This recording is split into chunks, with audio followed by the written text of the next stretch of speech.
It's a cold morning here in Canada, but I have some time free, and I thought that what I would do is read from a manuscript that I put together to help explain what I was doing as I wrote my memoir back and forth. Um, I wrote it after returning to university to complete a graduate degree in English literature and following the first year of postgraduate training for a career as a psychotherapist. I left psychotherapeutic training in the third and final year,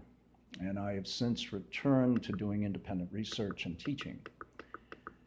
All of the ideas I express in my memoir are those of a non-professional whose knowledge on surviving child abuse is based on my experience, with my training informing how I recount those events in a narrative as part of the effort of recovery. I do this because I still live with the limitations of having complex PTSD,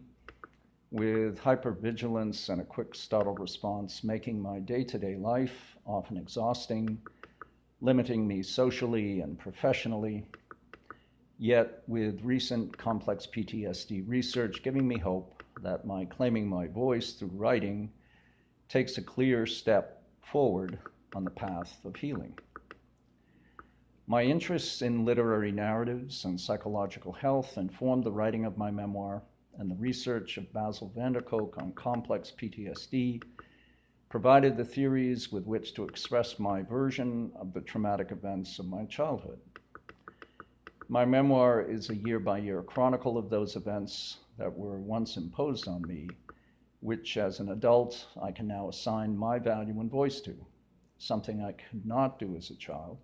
as the power of free speech is taken away by the more powerful adults in any abusive family. I see my recovery being in two stages. The first involves reclaiming my voice by telling how the domestic abuse was experienced by me. The second is to disengage from that narrative once it is told, for as van der Kolk's research makes clear, the images of the abuse still affect my brain and body, even in recollection.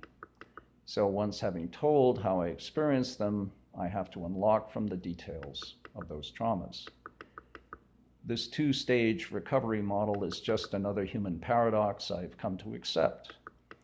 To paraphrase New England poet Robert Frost, the only way out is through. To this end, my memoir follows the model of the life of Frederick Douglass,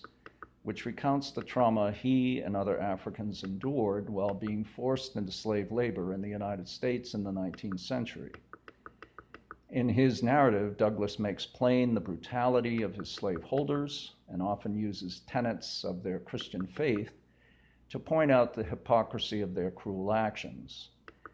In a similar manner, my memoir goes year by year through the traumas my parents subjected me to, and in striving to be like Douglass, I simply recount the events so that any reader can imagine their pain and feel that such hardship should never be visited on anyone, particularly a defenseless child. I use the narrative of Frederick Douglass as a model for my own because I believe we are at a watershed moment in human history where we are beginning to understand that an adult being cruel to a child marks that child for life, leaving an immense degree of negative emotion that the grown child will need to express through their bodies and emotions to varying degrees of aggression. I use an early psychoanalytic theorist to advance the idea that human beings are not naturally aggressive, but rather they learn aggression in the first social relationships with their adult caregivers within families, which they hold in their unconscious and later express against themselves through self-medication with drugs or alcohol, or through process addictions such as overworking or excessive shopping.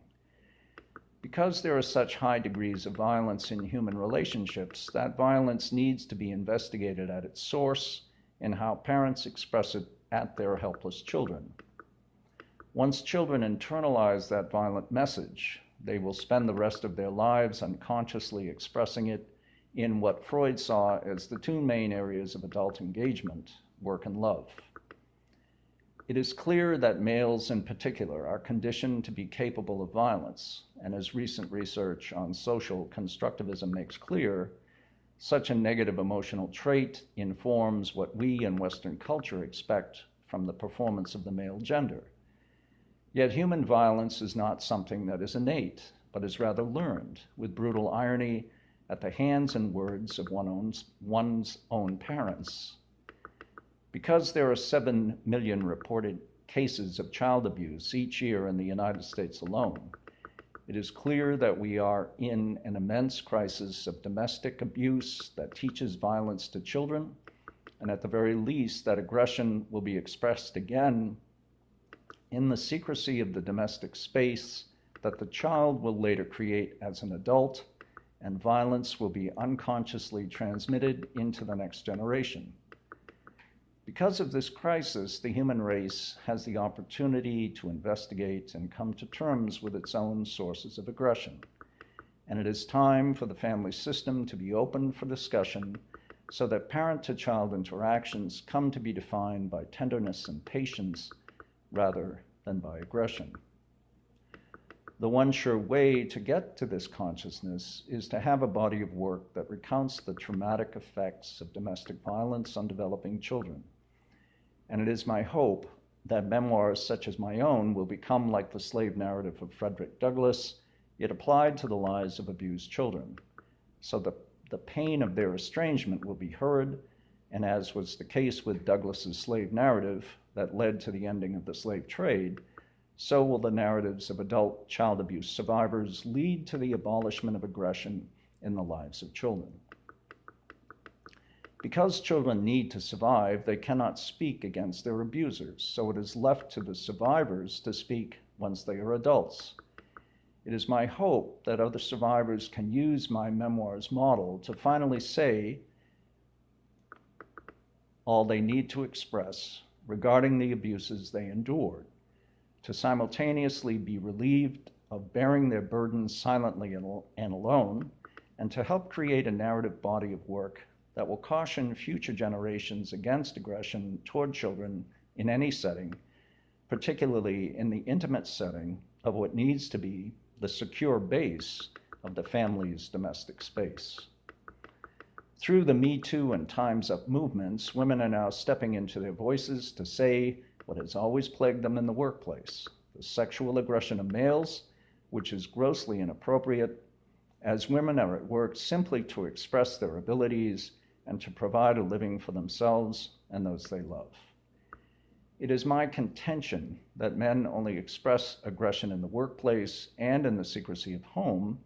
because they have it stored in their bodies and minds from their childhood experience of it. And with more women feeling empowered each day to give an account of what that male abuse feels like, all of us will be compelled to listen to their stories and to learn from past mistakes. There can be no aggression normalized either at work or at home, and because of these movements, women will give ample evidence through their stories that such aggression will no longer be tolerated. Abusing males will be thought of as being ill, with their sociopathy relegating them to a place outside of the communities of work and love, and in a period of reflection, compelling such men to rethink their lives and to change. Abused boys who grow to become abusive men at home and at work are contending with a painful reflex that they learned only in their first social system of the family. And it is time that we create a critical context in which their narratives of domestic abuse can be welcomed and understood. University English departments are the places where future writers and editors are trained, and from the high school level through university, English professors know that all writing is expressive, with it branching out into either creative or educational writing, with creative writing being the work of the imagination, and educational being the writing of academic research. In either discipline, writers will express their interests based on their life experiences, and by the standards of values advanced in graduate seminars, professors set limits on what type of narrative is acceptable and good enough to be considered by its merits. Roughly 100 years ago, feminist writer Virginia Woolf, in her book A Room of One's Own, made clear the systemic biases women were confronting by creating a female protagonist who was blocked entry into the university library by a character she called the Professor, who was the embodiment of male prejudice against women. A Room of One's Own gave the early women's suffrage movement a textual representation that all of Woolf's feminist writers could identify, and later helped galvanize women in their resolve to express their version of equal rights under the law, especially a woman's right to vote. With the rise of the African American civil rights movement through the 1950s and 60s, by the 70s, women were using that model to advance their complaints of oppression against the patriarchal culture in which they had always lived. By using the logic of the civil rights movement, they created the feminist critical discourse to foreground the rights of women and to question the assumptions that white male writers had expressed against them in the form of bias. It became the work of early feminists to find such bias in the stories that we tell, and these came into stark relief in the literary canon of English departments and in other academic departments within the humanities. As African American studies departments had done before them, female university professors and students created women's studies departments to illuminate the hidden biases that established text in the humanities and in the media held against women. And this critical awareness has migrated out of universities as its graduates moved into the profession of writers, teachers, and editors, who each perform the serious work of determining what is allowed to be described in popular culture. Over the last 50 years of feminist academic activism, all reading people have had their biases against women characters in literature or women depicted in history or philosophy or in any of the text of the humanities challenged. And now all university-trained adults have confronted their own biases and have, for the most part, adjusted their thoughts and behaviors accordingly. The spirit of this effort is now manifest in university departments of African American studies, women's studies, gender studies, journalism, English departments, and in any of the departments of the humanities, as female academic activists have illuminated the biases held in passages of seminal text and made clear through foregrounding these just how destructive they are to women and how they promote untrue stereotypes and how they cannot be tolerated anymore. That same effort now needs to be undertaken by adult survivors of child abuse so that depictions of child characters in literature or in the factual depictions of children presented in all texts of the humanities or the media can be investigated and challenged in a spirit similar to feminist criticism. This critical energy, foregrounding the textual depictions of African Americans, women, and gays and lesbians, has now grown into the post-colonial feminist and queer theory critiques, respectively. The previously held biases of white patriarchal culture have been made clear, and the greater culture is chronically working to change its old patterns while learning to accommodate far healthier and expansive attitudes to members of these respective groups. Now, that same critical energy needs to be established for adult survivors of child abuse, so that when we wish to write creatively on past images of domestic abuse or are made uncomfortable by an established writer's depiction of child characters, we can challenge the assumptions such a depiction makes and critically animate our responses by saying, enough, this depiction is wrong, and this is how I think that child character's development could be more accurately portrayed. Toward this end, adults who have survived child abuse need to feel empowered in how their stories of parental abuse are valuable and how they will be accepted and contained within the general culture. Due to academic activism, this kind of perceptual shift has occurred with African Americans, women, and gays and lesbians, leading to far more accepting and encouraging attitudes, which is the activism's point.